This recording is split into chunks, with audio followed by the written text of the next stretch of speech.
When we look at Jesus, when we look at him, when we look at his life, when we look at what he went through, we would see the shame he endured. In Hebrews chapter number 12, verse number 2, he says, let us fix our eyes on Jesus, the author and the perfecter of our faith, who for the joy set before him endured the cross, scorning its shame. Endured the cross, scorning its shame. Let me read from the New King James Version. Looking unto Jesus, the author and the finisher of our faith, who for the joy that was set before him endured the cross, despising the shame. Despising the shame. You can imagine Jesus. He is God. He is the maker of the heavens and the earth. Scripture says in John 1 verse 1, in the beginning was the Word, and the Word was with God, and the Word was God. And then in verse 14 it says, and that Word became flesh and dwelt amongst us. And then the name that he assumed is Jesus. And we are told in Philippians chapter number 2 how Jesus had to leave all the privileges, everything that he had to lay aside all the privileges of him being God. He laid them aside and took the form of a man and became a man indeed. And as a man he became a servant and humbled himself and died a shameful death. Scripture says he died a shameful death. You can picture him stepping down from such a high level, from such a high realm, and coming and taking such a position that made him a nobody before men. And scripture says, and when he had come, the very people he came to save, scripture says they rejected him. In John 1 verse 11, scripture says he came to his own, but his own received him not. He came to his own, yet his own received him not. So even those he was given first class to, when he came to them, they rejected him. Have you ever experienced a circumstance whereby you are to go somewhere and you were expecting that as you are going they will recognize you and receive you? It was an occasion, and as you arrived there, nobody noticed you. Nobody even asked you where you are coming from. You sat there on your own, and someone upon passing, you were asking for a cup of water. Please, can I have some water? And the person looked at you and said, please, when you're coming for an occasion, drink your water.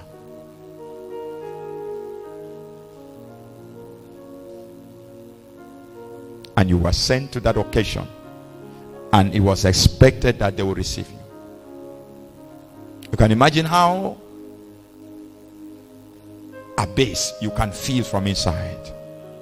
And that is how Jesus was treated when he came to earth.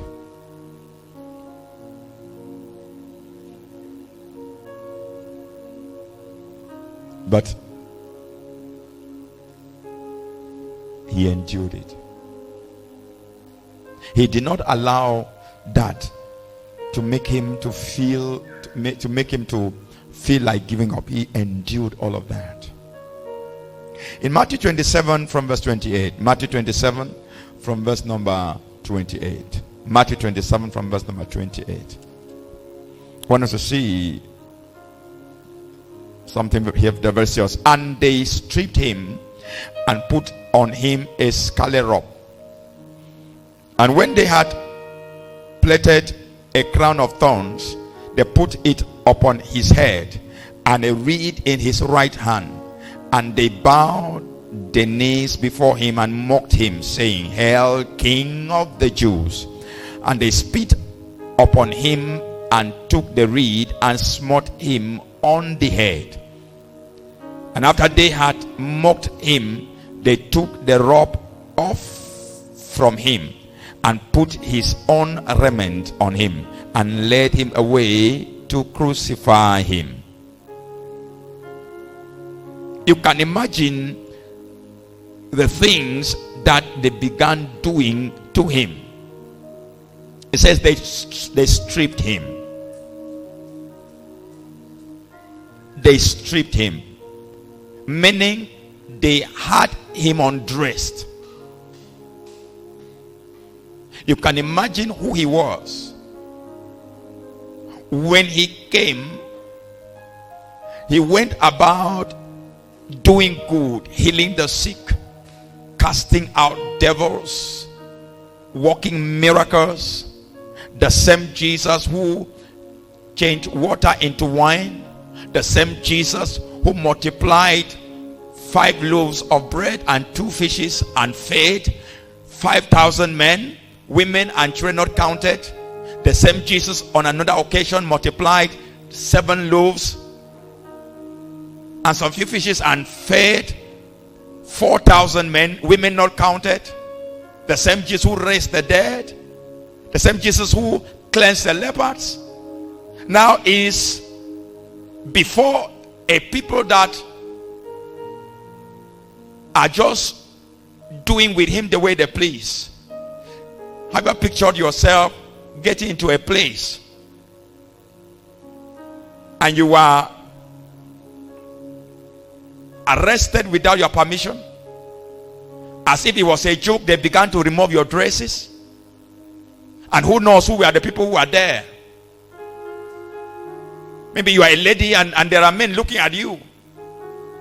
Maybe you are a man and there are ladies, they're just looking at you and they are just stripping you off your dresses.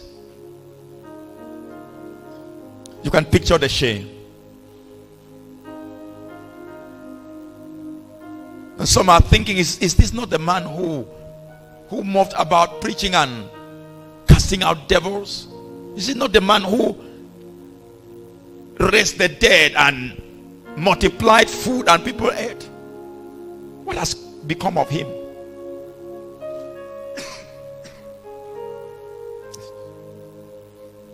Some are wondering, what did he do? And some could be saying, was he doing all of these things like this and going behind and living a funny life? Scripture says they stripped him. They stripped him.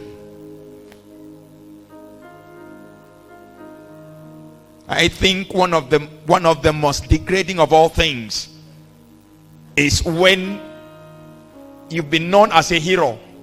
People had hailed you and have called you a great man, a great woman, and before the very people who had exalted you, they are bringing you down and treating you as if you are a nobody.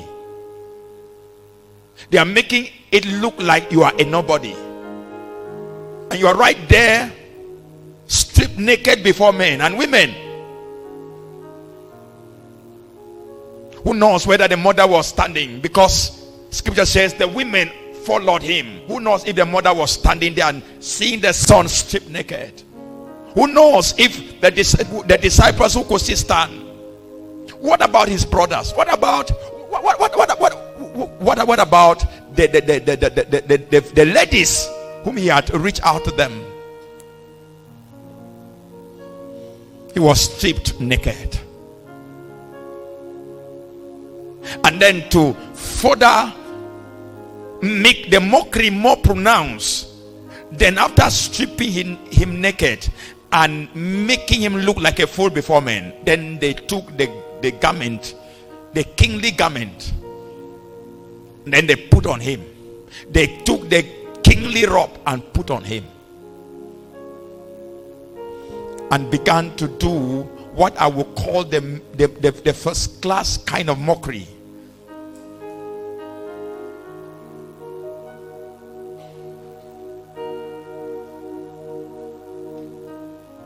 And they stripped him and put on him a scarlet robe.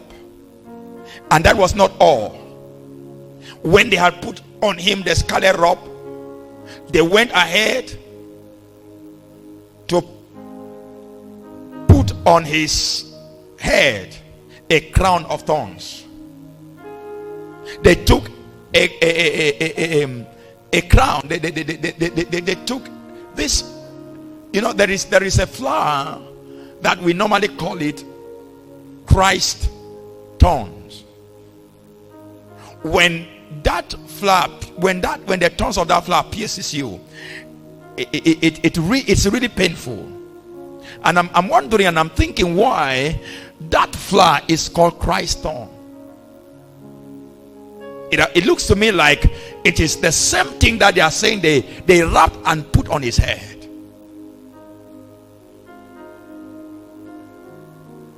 If the thorns of that flower ever enters your hand or enters your leg or enters any part of your body, you will feel horrible. The pains will be excruciating. But we are told that they had to wrap that,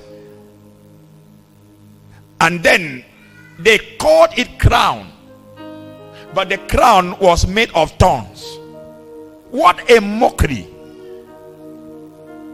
They called it a crown, and the crown was made of thorns, and then they put it on his head.